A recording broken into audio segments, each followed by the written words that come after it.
A very good morning to my dear children.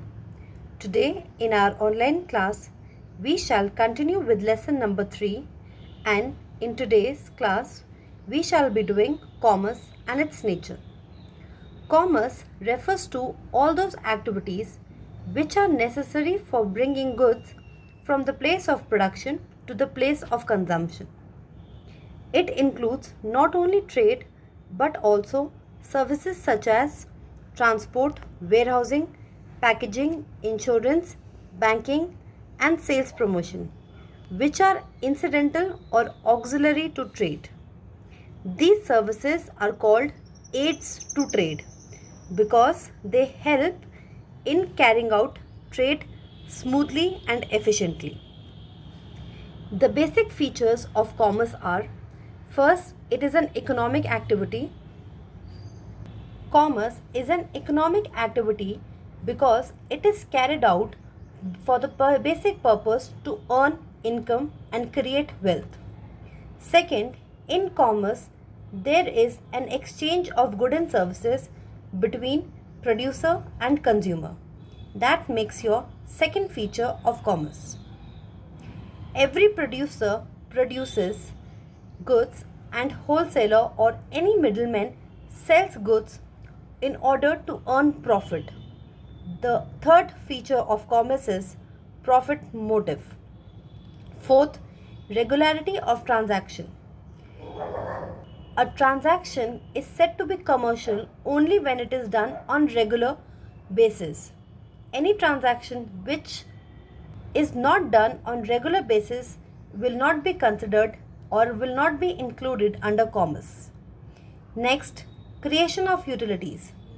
Commerce is particularly responsible for the creation of utilities like place utility, time utility, form utility, and possession utility. Sixth, part of business. Commerce is part of business as it comprises both trade and aids to trade.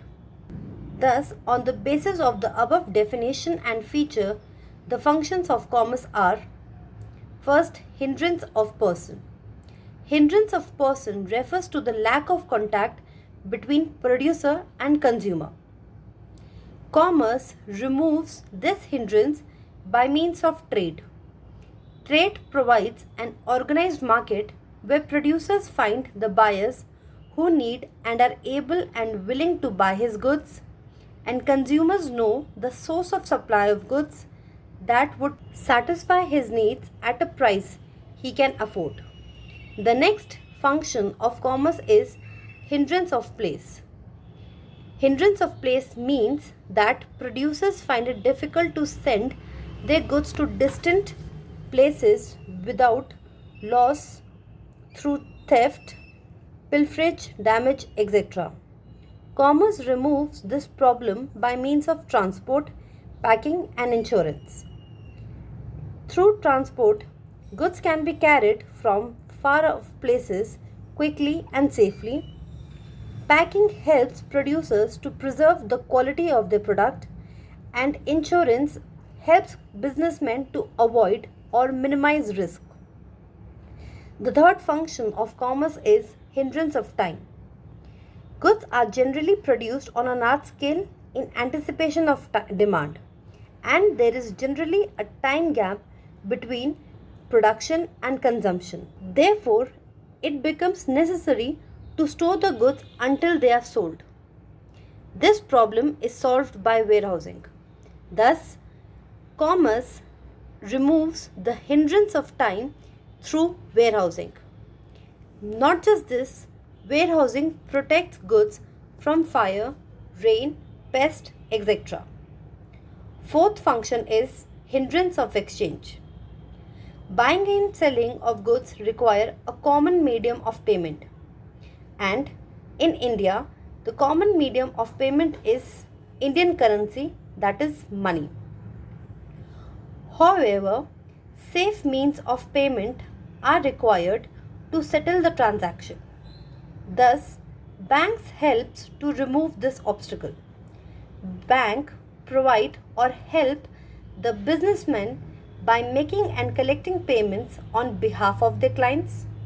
and it also gives credit to businessmen in the form of overdraft, letter of credit, cash credit, etc. Fifth is hindrance of risk. There are several possibilities of loss or damage of goods like theft, burglary, fire, etc. Insurance helps to remove this risk by compensating businessmen for financial loss. Last function of commerce is hindrance of knowledge. A producer produces goods so that he can sell. But often, a producer finds it difficult to sell his goods and services because consumers are not aware of their benefits and uses. Thus, commerce, through advertising and sale promotion, helps consumers to know the existence, uses, and benefits of a product. Thus, in the end, exchange of goods is a complex process which involves lot of hindrances. Commerce helps to remove these hindrances through above 6 ways. Thank you.